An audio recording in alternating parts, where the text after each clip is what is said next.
What's up, everybody? Newek is back here from our review of A Zest for Death, a Hannah Swensen mystery. They say the real estate business is deadly, but no one is more surprised than Hannah Swensen when her mother Dolores discovers the dead body of the homeowner and regular customer of the cookie jar while house hunting for her sister Michelle. Hannah is determined to get to the bottom of the mystery and is convinced that the prime suspect Mike and the sheriff are focusing on isn't the culprit. Hannah's sleuthing becomes a family affair when Dolores, Michelle, and even her sister Andrea, who pays an unexpected visit, take part in the investigation. As Hannah uncovers clues, she slowly rules out suspects and is led to the shocking truth about the killer's identity. So, this is a Hallmark film that I was looking forward to because I really enjoyed the last Hannah Swensen mystery. I've enjoyed the couple, or at least the one. I enjoyed the first Murder, She Baked film. I enjoyed the Hannah Swensen mystery that we got earlier this year. We did get a nice little change for Hallmark with a not so happy ending for our leads, but a promising start towards maybe a happier beginning.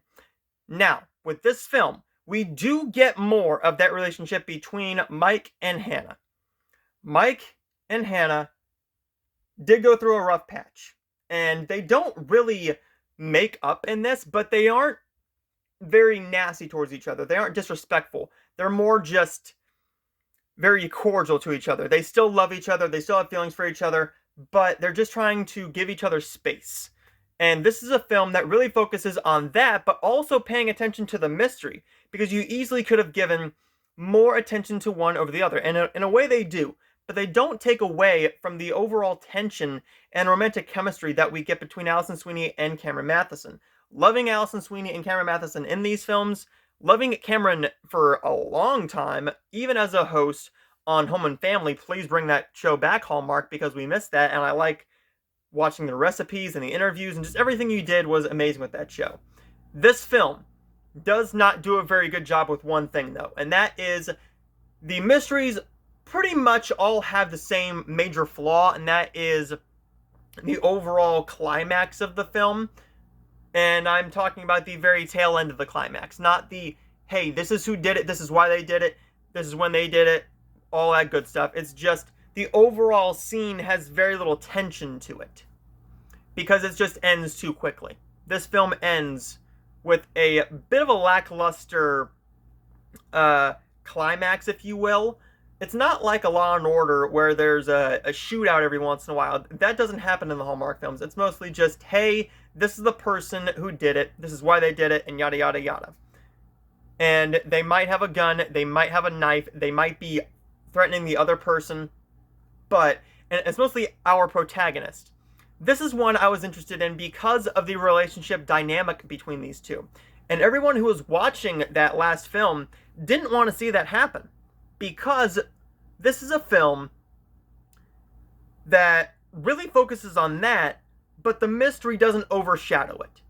The mystery's a fun mystery, you like our characters, you see the same characters over and over again, and we love these two together. We want them to stay together. However, the mystery does not take away from that, and the mystery just builds upon that, because they have to be together every so often to basically prolong the story and make the plot go a little bit further while adding layers.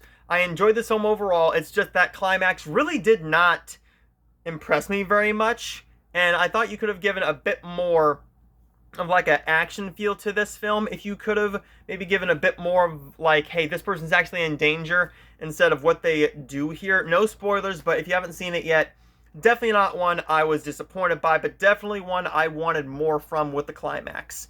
I enjoyed A Zest for Death, a Hannah Swensen mystery. We do get some nice, I don't want to say closure between our two leads here. We get a nice little resolution between these two, because they are not completely back together, but they aren't exactly apart either. So they didn't just break up and, oh no, we aren't going to see them together anymore. This is Hallmark we're talking about here. They like happy endings. A Zest for Death, a Hannah Swensen mystery, is a well-done mystery that focuses on our characters and expands upon the ending of the last one, while making you still like our characters and cheering for them to get back together along the way. The climax could have used a little bit more work to make it feel a little bit more meaningful, But overall, I thought that A Zest for Death, a Hannah Swensen mystery was a well-done Hallmark movie mystery, and I cannot wait for the next one. We do get Curious Caterer Fatal Vows this week, and I will see all of you guys next time for that review. But I'm going to give A Zest for Death, a Hannah Swensen mystery 3.5 out of 5 stars, and on my grading scale, that's going to be a very high B+. I really did enjoy this one, and I cannot wait to see what we get next time with Hannah Swensen and Mike Kingston. I'm hoping we get maybe a couple more films with these two. Heck, give me 5 to 10 more films, and I'm happy. Just give me 5 to 10 more films, and I will eat this up, because I love these two together. Give me more of Cameron Matheson. Give me more of Alison Sweeney. I'm hoping if she does another Christmas film next year, because she doesn't have one coming out this year for Hallmark, that I like that film.